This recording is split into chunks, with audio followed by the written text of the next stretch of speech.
Hello दोस्तों, नमस्कार दोस्तों, स्वागत है आप सभी का ऑनलाइन डॉफोस्ट यूट्यूब चैनल पर। इस वीडियो में हम बात कर रहे हैं कई बड़ी और लेटेस्ट अपडेट के बारे में, जो कि संबंधित है 25,000 टीजीटी बीजीटी नई भर्ती के विज्ञापन के बारे में, यूपी डोमिसाइल नीति लागू को लेकर। जी हाँ दोस्तों, जैसा कि आप जानते हैं कि बिहार में डोमिसाइल लागू हो जाने के बाद उत्तर प्रदेश में भी इसको लेकर जो चीज़ें वो देखने के लिए मिलने लगी हैं। और डोमिसाइल का मतलब जिनको नहीं पता उनके लिए खास और आसान ये है कि जैसे आपकी डोमिसाइल होती है, जैसे कि बिहार के अंदर, या आसान भाषा में और अच्छे से समझने के लिए, कि जो राज्य का अभ्यर्थी है सिर्फ वही उस राज्य के अंदर आवेदन करता है।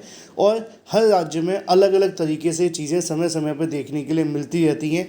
और हाल ही में इसको लेकर सबसे ज़्यादा जो विवाद हुआ था बिहार में हुआ था, क्योंकि बिहार में जब पहली बार टीआरई यानी कि टीचर रिक्रूटमेंट एग्जामिनेशन आयोजित किया गया था, तो उसमें उन्होंने डोमिसाइल लगा दिया था। तो other state candidate including Uttar Pradesh, UP के छात्रों ने भी एक केस कर दिया था कि नहीं भाई, आप बिहार में डोमिसाइल लागू नहीं कर सकते, क्योंकि उस समय पर यूपी में भर्तियां नहीं आ रही थी। लेकिन बिहार में एक टीआरई होती है, दो टीआरई होती है, तीन टीआरई होती है, यानी कि टीचर रिक्रूटमेंट एग्जामिनेशन होता है, उसके तुरंत बाद से तीसरी के बाद चौथी यानी कि टीचर रिक्रूटमेंट एग्जामिनेशन टीआरई 4 के अंदर उन्होंने डोमिसाइल नीति फिर से लागू कर दी। तो उत्तर प्रदेश में भी आप जानते हैं फिर चीज़ें बदलेंगी, क्योंकि अब आप कहेंगे वहाँ तो 3 भर्तियाँ हुई थी, लेकिन यहाँ पे तो भर्ती आ नहीं रही है ना। इससे पहले जो भर्तियाँ आई हैं उसमें बड़ी संख्या में अदर स्टेट कैंडिडेट ने आवेदन भी किया है।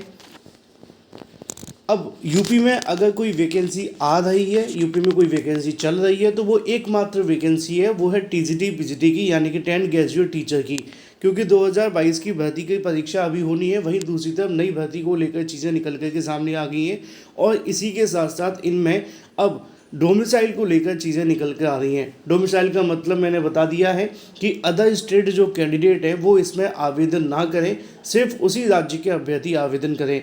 और ये नियम कुछ अभ्यर्थियों को अच्छा लगेगा, कुछ को बुरा लगेगा, कमेंट करके बताना। मैं इस पर थोड़ी डिटेल में और जानकारी दूंगा, ऑफिशियल चीज़ें दिखाऊंगा, लेकिन उससे पहले एक जानकारी आपको और दूंगा कि अगर आप जीआईसी प्रवक्ता भर्ती की तैयारी कर रहे हैं तो आप अपनी तैयारी को और मजबूत कर सकते हैं जीके जीएस का स्पेशल कैश कोर्स लेकर के।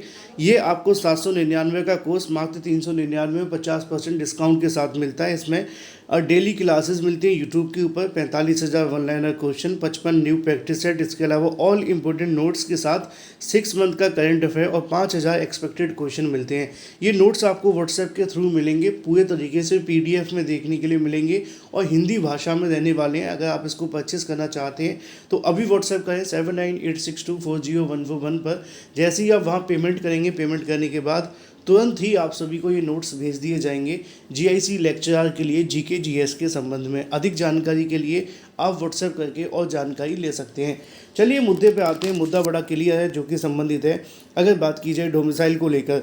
अब डोमिसाइल की अगर जब बात आई है तो अकेला यूपी ही नहीं है। आपने देखा होगा कि यूपी के अलावा भी इससे पहले बहुत सारी चीज़ें देखने के लिए मिलने लगी हैं। और आपको मैंने पहले भी बताया था कि यूपी के अलावा अगर आप देखेंगे उत्तराखंड में डोमिसाइल लागू है। आप कहेंगे कैसे लागू है, बता देता हूँ। ज़्यादातर उत्तराखंड में जो वैकेंसीज आती हैं उसके अंदर जो नियम रहता है वो ये देखने के लिए मिलता है कि आपको 10वीं और 12वीं उत्तराखंड से किया हो। अब 10वीं 12वीं आप किस राज्य से करते हैं? आमतौर पर उसी राज्य से करते हैं जिसमें रहते हैं, अनटिल अनलेस आपके फादर किसी जॉब में हो या आपका ट्रांसफ़र किसी अदर स्टेट में हुआ हो, तभी आप 10वीं या 12वीं किसी दूसरे राज्य से करेंगे। अदरवाइज़ आमतौर पे तो आप अपने ही राज्य से करेंगे। तो ये एक तरीके से डोमिसाइल लागू कर देने का लूप होल है। कुछ लोग यहाँ पे कहेंगे कि सर ये क्या जो आपकी डोमिसाइल है, क्या इसको लेकर कोर्ट जाया जा सकता है? क्योंकि टीआरई 1 के समय भी तो अभ्यर्थी गए थे। हाँ, अगर डोमिसाइल लागू पूरे तरीके से कर दी जाए, सीधे तरीके से, तो इसको कोर्ट में चैलेंज किया जा सकता है। लेकिन 2-3 ऐसे नियम हैं जिनका इस्तेमाल करते हुए इसका मिसयूज कर लिया जाता है या इसका फ़ायदा उठा लिया जाता है। आप जैसे मर्जी समझें, मेरा काम तीनों पर जानकारी देना है। पहली जानकारी मैंने आपको इसके बारे में दे भी दी है। उत्तराखंड वाला मामला, उत्तराखंड में आपने देखा है कि जब वहाँ वैकेंसी आती है तो वो ये कहते हैं कि आपने 10वीं 12वीं हमारे राज्य से की हो तभी आप आवेदन करेंगे।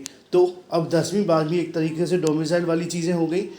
आधा काम डोमिसाइल का हो गया और डोमिसाइल कहा भी नहीं, लागू भी हो गया। तो एक तो लूपहोल ये है। दूसरा लूपहोल ये है कि शिक्षक भर्ती की जब बात आती है या पीईटी की जब बात आती है, प्रारंभिक अर्हता परीक्षा को लेकर, तो वो ये कहते हैं कि अगर आप आवेदन करना भी चाहते हैं हमारे यहाँ की वैकेंसी के अंदर, तो पहले आपको हमारे यहाँ की चाहे वो पीईटी एग्ज़ाम हो या टीईटी एग्ज़ाम हो, वो पास करना होगा। अब जब आप टीईटी एग्ज़ाम पास करने की बात कह देते हैं तो सीधे तरीके से जो सीटेट है उसका यहाँ पर रोल ख़त्म हो जाता है। यानी कि अगर मान लो कि यूपी में शिक्षक भर्ती निकली और आपको कह दिया जाए कि नहीं, आपको सीटेट पास करना ही पड़ेगा, बिना सीटेट पास किए आप आवेदन नहीं कर सकते, सॉरी यूपी टेट पास किए आप आवेदन नहीं कर सकते। तो इससे कहीं ना कहीं बड़ी संख्या में वो अभ्यर्थी बाहर हो जाएंगे जो यूपी टेट पास नहीं है। हाँ, अगली बार हो सकता है कि वो पहले से यूपी टेट पास कर लें और फिर इसका कहीं ना कहीं वो तोड़ है वो निकाल लें। ये लूप होल थोड़ा छोटा है लेकिन इसका काम बहुत बार इस्तेमाल किया जाता है। इसका सबसे बड़ा प्राइम एग्जांपल मैं आपको दूंगा हरियाणा के अंदर। अगर आपको हरियाणा में आवेदन करना है तो वहाँ का एचटेट आपके पास होना चाहिए। मध्य प्रदेश के अंदर आपको आवेदन करना है तो वहाँ का एमपी टेट आपके पास होना चाहिए।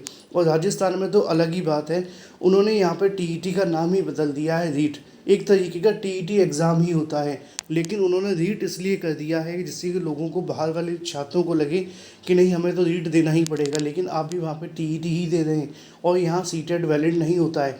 तो ये भी एक तरीके से डोमिसाइल लागू करने जैसा ही है, लेकिन इसमें कुछ चीज़ें हैं, कुछ टर्म्स एंड कंडीशंस हैं। इसके अलावा एक लूपहोल ये भी देखने के लिए मिलता है, जो हिंदी भाषी राज्य नहीं होते हैं वहाँ पे वो कह देते हैं हमारी भाषा आनी चाहिए। तो भाषा के लिए तो थोड़ी चीज़ अलग ही हो जाती है क्योंकि निश्चित तौर पर अगर भाषा वहाँ की नहीं आती तो पढ़ाने में दिक्कतों का सामना करना पड़ता है। तो ये भी एक तरीके का डोमिसाइल लागू करने जैसा ही लूप होल है। लेकिन बिहार में अब TRE 3 के अंदर जब डोमिसाइल लागू होती दिखी तो छात्रों के माध्यम से मांग कर दी गई कि शिक्षा सेवा चयन आयोग उत्तर प्रदेश प्रयागराज को विषय नई TGT VGT assistant professor STET में डोमिसाइल लागू करने को लेकर सादर आपको अवगत कराना है कि नई टीजीटी VGT असिस्टेंट प्रोफेसर और STET में दूसरे राज्यों की तरह उत्तर प्रदेश में भी डोमिसाइल लागू किया जाए। सीमान आपको अवगत कराना चाहते हैं कि बगल के राज्य उत्तराखंड में डोमिसाइल पूरे तरीके से लागू है। राजस्थान में केवल 5% मिलता है, बिहार के अंदर 15% मिलता है और छत्तीसगढ़ में पूरी तरीके से डोमिसाइल लागू है। मध्य प्रदेश के अंदर भी डोमिसाइल लागू है, वहाँ केवल कुछ प्रतिशत ही मिलता है। तो उत्तर प्रदेश के अभ्यर्थियों के साथ दोहरा भेदभाव क्यों दिया जाता है? अतः आपसे अनुरोध है कि आगामी भर्तियों के अंदर डोमिसाइल लागू किया जाए। इसको लेकर उत्तर प्रदेश शिक्षा सेवा चयन आयोग को ज्ञापन भी सौंपा जाता है और इस ज्ञापन के अंदर ये मांग पूरे तरीके से रखी जाती है कि जो आप सभी की आगामी भर्ती आने वाली है, चाहे वो 25,000 TGT VGT की वैकेंसी हो या इसके अलावा TET हो या कोई वैकेंसी हो, उसके अंदर डोमिसाइल लागू कर दी जाए जिससे कि जो भी अदर स्टेट कैंडिडेट हैं वो इसके अंदर आवेदन न कर पाएँ। आप क्या चाहते हैं वो कमेंट करके बताएं। क्या डोमिसाइल लागू होना चाहिए या डोमिसाइल लागू नहीं होना चाहिए?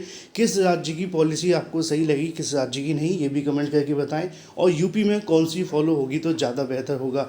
चैनल को सब्सक्राइब करके बेल आइकन को दबा लेना, वीडियो को लाइक कर देना। मैं आपसे मिलता हूँ अगले वीडियो में। Till then take it, tata bye bye, thank you for watching this video.